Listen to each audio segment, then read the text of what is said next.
ಮಾನ್ಯ ಮುಖ್ಯಮಂತ್ರಿ ಸಿದ್ದರಾಮಯ್ಯನವರು ಹಲವಾರು ಬಾರಿ ನನ್ನ ಬಗ್ಗೆ ಮಾತನಾಡ್ತಾ ವೈಯಕ್ತಿಕವಾಗಿ ಅವರು ಇರುವ ಸ್ಥಾನಕ್ಕೆ ಶೋಭೆ ತರದಲ್ಲೇ ಇರುವಂತಹ ಕೆಲವು ವೈಯಕ್ತಿಕ ಟೀಕೆಗಳನ್ನು ಮಾಡ್ತಾ ಇರ್ತಾರೆ.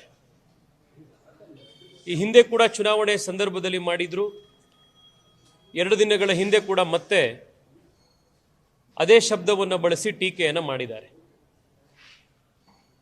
ಪ್ರತಿ ಬಾರಿಯೂ ನನಗೆ ಆಶ್ಚರ್ಯ ಆಗೋದೇನು ಅಂತಂದರೆ, ಸಿದ್ದರಾಮಯ್ಯನವರು ಹಿರಿಯರಿದ್ದಾರೆ, ಲೋಕಾನುಭವ ಇರೋರಿದ್ದಾರೆ, ಆದರೆ ಅವರು ಬಹುಶಃ ಅಮಾವಾಸ್ಯೆಗೂ ಹುಣ್ಣಿಮೆಗೂ ವ್ಯತ್ಯಾಸನೇ ಗೊತ್ತಿಲ್ವೇನೋ, ಅವರಿಗೆ ಹೊರಗಡೆ ಹೋಗೋರು ನೋಡೇ ಇಲ್ವೇನೋ ಅಂತ ಎಷ್ಟೋ ಸತಿ ಭಾಸ ಆಗುತ್ತೆ. ಅಮಾವಾಸ್ಯೆ ದಿವಸನೂ ಸೂರ್ಯ ಇರ್ತಾನೆ, ಹುಣ್ಣಿಮೆ ದಿನನೂ ಸೂರ್ಯ ಇರ್ತಾನೆ. ವರ್ಷದ 365 ದಿನ ಕೂಡ ಪ್ರಕಾಶ ಮಾಡೋದು ಯಾವುದು ಅಂತಂದರೆ ಸೂರ್ಯನೇ.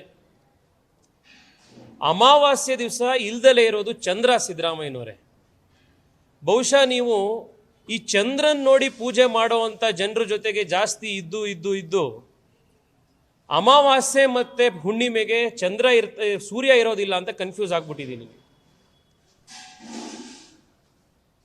ಚಂದ್ರ ಯಾವತ್ತಿರ್ತಾನೆ ಯಾವತ್ತಿರಲ್ಲ, ಪೂರ್ತಿ ಚಂದ್ರ ಇದಾನೋ ಅಥವಾ ಅರ್ಧ ಚಂದ್ರ ಇದಾನೋ, ನಮ್ಮೂರಲ್ಲಿ ಚಂದ್ರ ಕಾಣಿಸಿದ್ನೋ ಅಥವಾ ಬೇರೆ ಊರಲ್ಲಿ ಚಂದ್ರ ಕಾಣಿಸಿದ್ದಕ್ಕೆ ಇಲ್ಲಿ ಪೂಜೆ ಮಾಡಕ್ಕೆ ಶುರು ಮಾಡಿದ್ರು, ಇದನ್ನೆಲ್ಲ ಮಾಡೋದು ನಾವಲ್ಲ.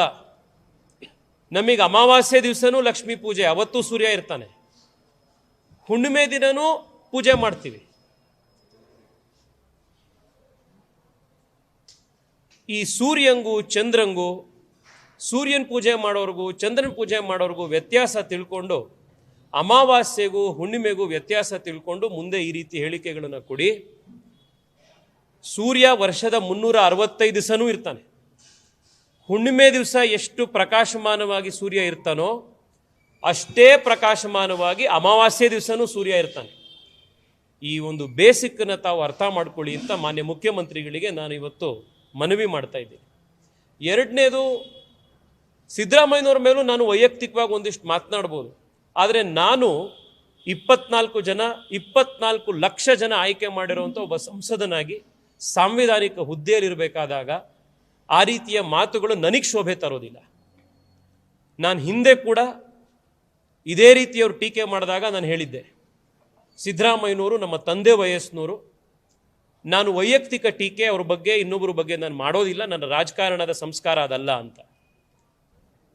ಇವತ್ತು ಆ ರೀತಿಯ ವೈಯಕ್ತಿಕ ಟೀಕೆಗಳನ್ನು ಮಾಡಲಿಕ್ಕೆ ನನಗೆ ಬುದ್ಧಿ, ಬಾಯಿ, ಭಾಷೆ ಎಲ್ಲ ಗೊತ್ತಿದ್ರೂ ಕೂಡ ನಾನು ಆ ರೀತಿ ಟೀಕೆ ಮಾಡೋದಿಲ್ಲ. ಯಾಕೆಂದ್ರೆ ಅದು ನಮ್ಮ ಸಂಸ್ಕಾರ ಅಲ್ಲ, ನಮ್ಮ ಪಕ್ಷದ ರಾಜಕಾರಣದ ಸಂಸ್ಕಾರ ಕೂಡ ಅದಲ್ಲ.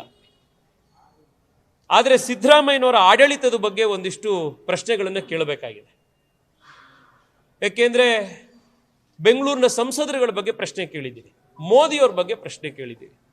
ಆದ್ದರಿಂದ ನಿಮಗೆ ನಿಮ್ಮ ಆಡಳಿತದ ಬಗ್ಗೆ ಪ್ರಶ್ನೆ ಕೇಳಬೇಕಾಗಿದೆ. ಸಿದ್ದರಾಮಯ್ಯನವರೇ, ಕರ್ನಾಟಕಕ್ಕೆ ಹಿಡಿದಿರುವಂಥ ಗ್ರಹಣ ನಿಮ್ಮ ಆಡಳಿತ.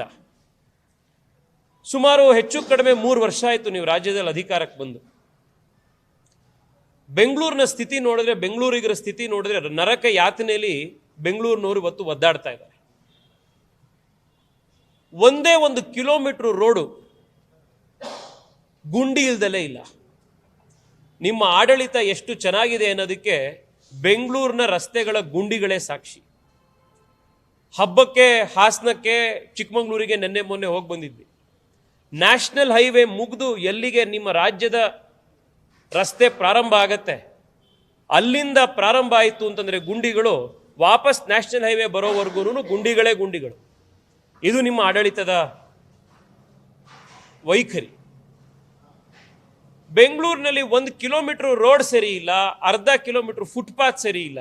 ಮೋದಿಗೆ ಪ್ರಶ್ನೆ ಕೇಳಕ್ಕೆ ಬರ್ತಾ ಇದ್ದೀರಿ ನೀವು, ಸಂಸದರಿಗೆ ಪ್ರಶ್ನೆ ಕೇಳಕ್ಕೆ ಬರ್ತಾ ಇದ್ದೀರಿ. ಕಳೆದ ಒಂದೇ ವಾರದಲ್ಲಿ ಬಸವನಗುಡಿಯಲ್ಲಿ, ಮಲ್ಲೇಶ್ವರದಲ್ಲಿ, ಗಂಗೊಣ್ಣಹಳ್ಳಿಯಲ್ಲಿ 3 ಜನ ಹೆಣ್ಣುಮಕ್ಕಳ ರೇಪು, ಮರ್ಡರ್ ಆಗಿದೆ. ನಿಮ್ಮದೇ ಊರಿನ ಮೈಸೂರಿನಲ್ಲಿ 9 ವರ್ಷದ ಬಾಲಕಿ ಮೇಲೆ ಗ್ಯಾಂಗ್ ರೇಪ್ ಆಗಿದೆ. ನಿಮ್ಮ ಹೋಮ್ ಮಿನಿಸ್ಟ್ರು ದೀಪಾವಳಿ ಬೆಟ್ಟಿಂಗಲ್ಲಿ ಬ್ಯುಸಿ ಇದ್ದಾರೆ. ಇದು ನಿಮ್ಮ ಆಡಳಿತದ ವೈಖರಿ. ಒಂದು ವಾರದಲ್ಲಿ ಬೆಂಗಳೂರಿನಲ್ಲಿ 3 ರೇಪ್ ಮರ್ಡರ್ ಆಗುತ್ತೆ, ಅದಕ್ಕೆ ನಿಮ್ಮ ಉತ್ತರ ಇಲ್ಲ. ನಿಮ್ಮ ಸರ್ಕಾರದ ಮುಖ್ಯಮಂತ್ರಿಗಳು, ಉಪಮುಖ್ಯಮಂತ್ರಿಗಳಾಗಿ, ನಿಮ್ಮ ಹೋಮ್ ಮಿನಿಸ್ಟರ್ಗಳಾದಿಯಾಗಿ ಯಾರು ಅದ್ರ ಬಗ್ಗೆ ಪ್ರಶ್ನೆನೇ ಎತ್ತಲ್ಲ, ಯಾರು ಅದ್ರ ಬಗ್ಗೆ ಮಾತಾಡ್ತಾ ಇಲ್ಲ. ವಿಧಾನಸೌಧದ ರಸ್ತೆ ಸರಿ ಇಲ್ಲ ಸರ್, ವಿಧಾನಸೌಧದ ರಸ್ತೆ. ಚಿಕ್ಕಮಗಳೂರಿನಲ್ಲಿ DC ಆಫೀಸ್ ಎದುರುಗಡೆ ರಸ್ತೆ ಸರಿ ಇಲ್ಲ. ನಾನು ನಿನ್ನೆ ಅಲ್ಲಿ ಹೋಗಿ ಬಂದಿದ್ರಿಂದ ಅದನ್ನು ಹೇಳ್ತಾ ಇದ್ದೀನಿ. ಇದು ಕರ್ನಾಟಕದ ಪ್ರತಿ ಜಿಲ್ಲೆಯ, ಪ್ರತಿ ಮುನ್ಸಿಪಾಲಿಟಿಯ, ಪ್ರತಿ ಕಾರ್ಪೊರೇಷನ್ನ ಕತೆ ಇದು.